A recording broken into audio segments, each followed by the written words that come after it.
Elbette başta bizim kişilerimiz çıkışta bulunacaklar ve onlarına alim ve Suriye takdim edecekler. Buyurunuz. Evet, küçük balalar daima tatlı olalım. Mutlak tatlı sesli.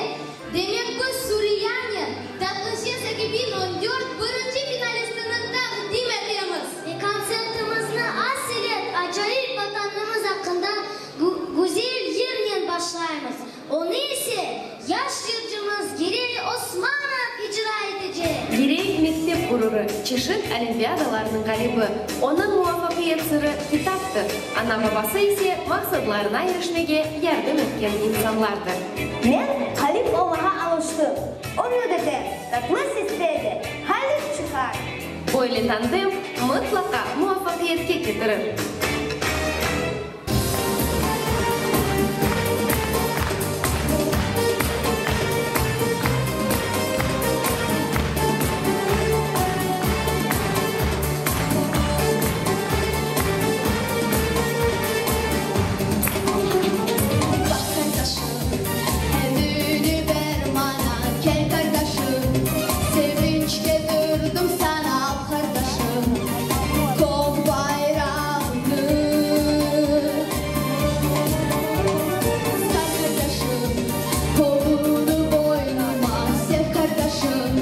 Canım feda yok.